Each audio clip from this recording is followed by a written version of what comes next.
Okay, now welcome to the show from Althoff Catholic High School in Belleville, Coach Skip Birdsong. Welcome back. Good to see you again, my friend. Thank you. Great to see you, too. And you brought your son with you. Welcome, Tyler Birdsong. Good to see you back here again also. Thank you. And you guys are the winners for 2A Soccer Team of the Year for reaching the Super Sectional Final in the fall. Congratulations to you on an amazing season, which we'll get to in a second. And you, young man, are once again the 2A Player of the Year, so congratulations on another dominant season there at Althoff. Thank you. Coach, how would you describe this year? You know, coming back after winning state the year before, expectations are always high. We graduated just a few seniors, returned a lot of players, and obviously everybody gunning for you at that point, which we started early over the summer talking about. Boys responded tremendously. You know, only 3 losses throughout the year and making it to the super sectional, and losing to a really good team from Washington. So very pleased with the boys and their efforts this year. Obviously, we would have liked to have had a couple more games, but doesn't always go that way, as you guys know. And so just super proud of the boys and the way they reacted. It's hard to get to the top. It's even harder to stay there, and their efforts this year certainly were along those lines. And soccer is just one of those games. You know, it's like it's one play. You know, Yep. Soccer, anybody can win. And you lost to a good team. We did, and their goalie in that particular game, and you're right, it played out of his mind, to his credit, obviously, unfortunately for us, but played really, really well. Really good team on that side, as you said, and they had a couple goal scorers, and one got free early in the second half or midway through the second half, and then they ended up tacking one on at the end too. But yeah, really good team.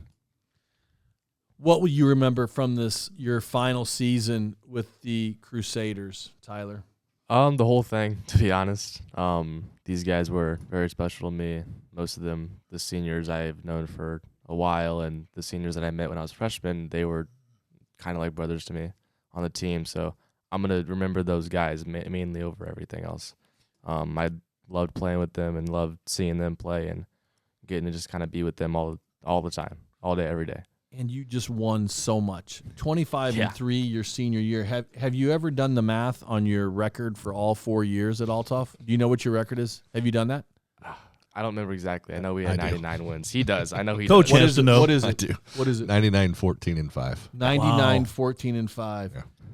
Almost. Triple digits, but 99 102. is pretty. 99, 14, and 5. Well, that's really good. Something to be proud of.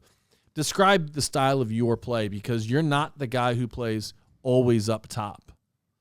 Yeah, well, honestly, my high school play is a little more go and go. So balls to the walls, kind of going through people up and in, and more so select style would be kind of possessive, playing out of the back, trying to find holes through. But I'd say my style of play is both.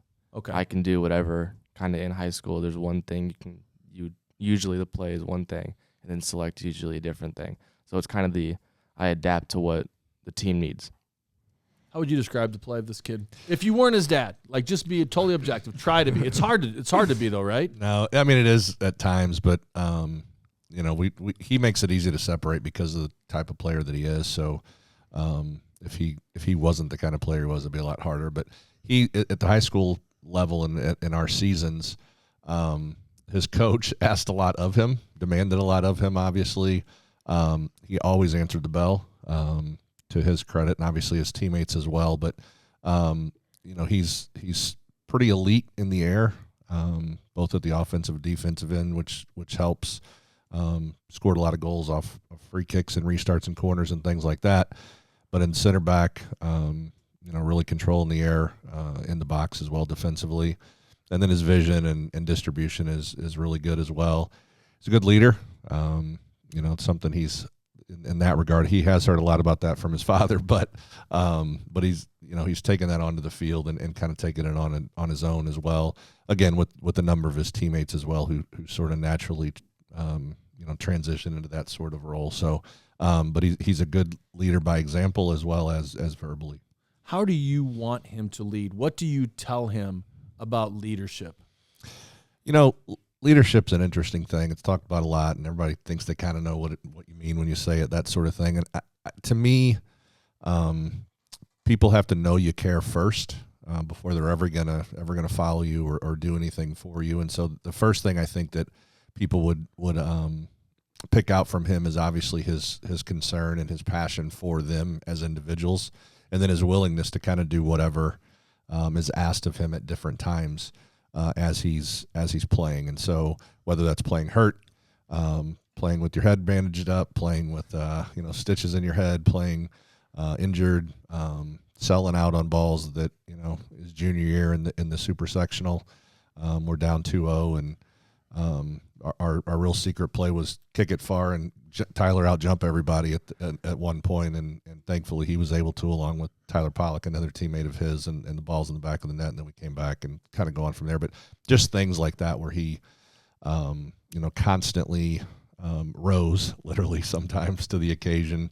But I think it comes down to just the guy seeing what he was willing to do himself, and then of course demand of them too, and they responded every time. I think it's a lot easier to play for your dad when you win all the time. How would you describe playing for your dad? He makes it easy at some times, but also hard at the other times, like coaches should. But he takes away the dad aspect of everything. So he's not really on the field. He's not my dad. He's my coach. I mean, I call him dad because that's what he's called. That's what he's called. Yeah. But on the field, he is coach, and he is you listen to, and he makes it easy to talk to. And obviously, as my dad, he makes it easy to talk to, but he doesn't change the way that he views me as he would somebody else. I think it's easier for us as adults to compartmentalize. Yeah. I think for kids, it's a little harder. It is hard. But he genuinely, we talk about it a lot. We talked about it a lot before he got into high school, and I told him his freshman year, the summer before his freshman year, you're not making the varsity roster right out of the chute. I'll just tell you up front, doesn't matter what you do going in, what kind of preseason you have or anything else. I'm just telling you, it's not going to happen until you play some JV games and kind of prove your point and earn your way on. I said, go be the best player on the JV field, and then we can talk. But how many games before he played varsity? 6 or 7 probably. And we were our team that year was very good. We were 27-2, finished second in the state that year. So it wasn't a need for any sort of rush anyway. But did he eventually start on that team as a freshman? No, he did not. He did not. No, but he should have. I mean, just truthfully, he should have been on the roster from the beginning. As what I would normally do. There were 2 or 3 other freshmen. I think 2 other freshmen, I believe, that made it initially. And they deserved it as well. But I just until he proved it on the field, I didn't want him to get that. And he understood. His mom wasn't real thrilled with his coach at that point, but we worked through that. Been there, done that. You're gonna miss playing for your dad next year, probably. For sure. You will? Yeah, I will. But you're 100%. Also probably ready to play for somebody else too, I guess. Yeah, in some aspects, yeah. But I'm gonna miss kind of the dad son, and then the coach and player kind of. And the success, duality. Man. Yeah, I mean, guys, for sure. That makes it a lot of fun too. Yeah. Okay, and you want to play, but you're not sure where. Yes. Okay. Any ideas what you want to study? I was thinking maybe it's exercise science or like physical therapy, but it's not set in stone yet. Well, great player on the field. You guys had a ton of success this year. What was your record again? 27-3? No, this year was 25-3-1. 25-3-1. It looks like you tied on September 8th. You lost on September 6th, and you didn't lose again for 2 months, basically, right, until that last game. So you really had a lot of confidence there going into that state final. Coach, how things look for next year? We graduate 17 seniors, so huge senior class this year, but we also return a lot of talent, and so. We constantly, I try to, as I was mentioning earlier, every year I look for, a few freshmen, a few sophomores, or sometimes more, to get up into varsity games, that sort of thing. And so while we had a lot of success in a huge senior class, it was a little harder this year to get guys minutes, but I feel pretty confident with what we have coming back as well. Awesome. 2 early season losses, though. You lost to Mascoutah 1-0, and you lost to Dunlap 2-0, and then you tied just a couple days later, 1-1 at Waterloo, and then it's just like, whew. Like, Did you sense a change after those losses? Did those losses wake the kids up? Yeah, for sure. And like I said, when you come back after winning last year, I think Muscuda was the third game of the year. It was on a Saturday. Yeah. And kind of ruined any kind of long run that we could have had as far as consecutive wins wrapping around from last year, that sort of thing. And we had a real heart-to-heart after that one, before that one as well. But no one has repeated as 2A state champions in the state since they went to the 3-class system. And so that's how I started the first practice over the summer, first workout over the summer.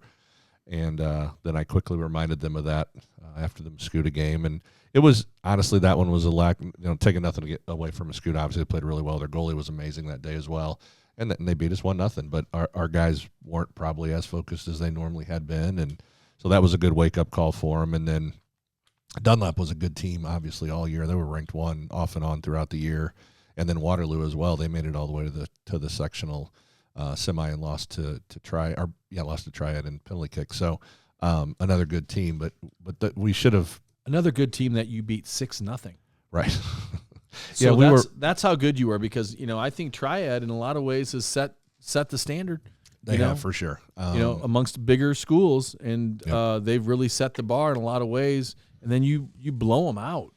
Yeah, we were playing really well, obviously, in the postseason. The boys, once the postseason hit, if you look at our scores, they were locked in for sure. We beat Chatham then on that following Saturday 3-1, who was a really good team and a team that almost beat us last year in the super sectional as well. And so again, we were rolling at that point, and then just came up against that Washington team that was really good. Well, amazing year. Congratulations. Mespy winners for 2A Team of the Year. Mespy winner for 2A Player of the Year. Thank you. So congratulations on all that success. I want to take a quick timeout, and then we're going to talk about your Charitable Champion Award, which is a fantastic recognition for you as well. Okay. Whether you're an athlete or a parent, you know what it takes. You know it takes the right equipment to play your best. At Play It Again Sports Edwardsville, you can trade in your used gear for cash or trade up for something you like better. Not only will you save with affordable used gear, but they also supply the latest new equipment and accessories from the most popular brands: hockey, baseball, softball, pickleball, tennis, wrestling, soccer, exercise equipment, golf, you name it. And remember, they do custom uniforms and apparel for all sports teams. Go see Dan Brynildson at Play It Again Sports Edwardsville. Tell him I sent you. Okay, we are bringing back in year number 7 the Charitable Champion, courtesy of Front Office Wealth Strategies, and that is a chance for a young person to be recognized for being a leader in the classroom and on the athletic field, and for setting a good example for his peers, etc. And you, Tyler Birdsong, were nominated by this gentleman's name. Oh, I can't find it. I just had it. He was Michael Stevens. Who was Michael Stevens? That is my coach, Althoff, assistant coach. Assistant coach. And Michael Stevens nominated you, and he said that you were a 2-time captain and you led the team. Tyler scored 2 out of the 3 goals at the state final as a center back, which is impressive. And he talks about how you understand how important it is to care about the team first, echoing exactly what your dad said a minute ago. All the success he had on the field is a direct result of that caring. He goes on to say he does not succeed athletically for himself or the accolades that are attached to that success, but he does so for those around him to taste those accolades as well. He leads with his voice and his actions. This leadership was instrumental to our success in the state tournament last year. He goes on to say what a great kid you are overall. And I'm not sure I believe it. Depends on the day. Is it true? It actually is really true. Tyler's a genuinely good person, and he does put the team first always. Certainly he's had plenty of individual accolades, but he'd be the first one to tell you that, without the teammates they had and without the success that they had as a group, that he wouldn't receive those. So, yeah, he is. He's a good kid. He says you're a superior student as well, which I find shocking. It's that from his mother. Yeah. As I'm hearing all this, Dad, all I can think of is you must have married a great lady. So congratulations. Thank you. So that comes with $500 that you get to donate to the charity of your choice. and you have chosen The Cardinal Glennon Children's Foundation. Okay, and you have a special connection to the Cardinal Glennon Children's Foundation, which is? Sophia Usursa. Pardon me? Sophia Usursa. Okay, and what's the deal? She has been our captain for the past, or not captain, sorry, our manager for the past 4 years on the soccer team. So for my freshman year, I think that was her. Is that her first year? Yeah, her first year as the manager, and she was a sister to one of the seniors my freshman year. So it was kind of a thing where she came in and talked to the players, and it was kind of having someone around to talk to and see. So she has been with us for all 4 years and has become really close with everyone on the team, whether you're a senior or you're a freshman. Seniors have been with her for all 4 years. So she's a current manager on the team. She is still a current manager, yes. And she's been struggling. She has been struggling also. Yeah, she had actually diagnosed back in between 7th and 8th grade with cancer in her shoulder, and then recently re-diagnosed. Had a chemo treatment today. I talked to her mom this morning and told her we're thinking about her and praying for her. Yeah. So she's probably not feeling real well this evening, but she's been there. She has a second place finish under her belt and a first place finish under her belt. So she's brought us a lot of smiles, and she bakes cookies for the kids all the time at the games, and donuts and cupcakes and all the other stuff. And then she makes all the seniors a gift every year when we have our banquet. And just a great young lady. And she's been we've all probably learned more from her than she's ever learned from us, as you can imagine. Great friendship story. And say her name again. Sophia Usursa. Sophia Usursa. That's Yep. it. Did I get it right? You got it. Sophia Coach, you Usursa. got it. All right. Well, I wasn't sure I was going to say it right. So, on behalf of her and Well Strategies, you get to make this great donation on behalf of yourself and your family and this award. So, everybody wins in this case. So, congratulations on your Charitable Champion Award, and great choice for the Cardinal Glennon Foundation. Yeah, let's have a round of applause. There we go. And congratulations on the Mespies as well and all the continued success. Not bad for a couple kids from Granite City, huh? No, not too bad. We're happy to have received it. His sister, I'll have to give her a shout out. She gives him a hard time because she was able to win 2 state championships and he's only got 1. So he can't live that one down. Now he brags about the individual awards at that point with her, but he looks absolutely thrilled that you brought that up. Yeah, he did. That's why I'm doing it. I forgot to mention her very good. one other time, so I'm going to throw a shout out to her today. Of course. Well, KP is super excited because anytime we get to bring Althoff into the show, Absolutely. Do they have your picture in the hallway there somewhere? Somewhere. Yep, somewhere. I don't Or know. maybe it's in a special book. It might be in the janitor's closet. All right, Birdsongs, congratulations on the success, and good luck wherever you wind up next year. Do me a favor, come on back, and let's talk about all your success that you have in college, all right? You can come back, and we can talk about soccer. Absolutely. Are you coaching this I am. spring? I'm coaching this spring and coming back next fall as well. Okay, awesome. Coach Birdsong, 2A Mespy winners, Althoff High School. Tyler Birdsong, 2A Player of the Year. Thanks for coming by, guys. Thank you. Guys.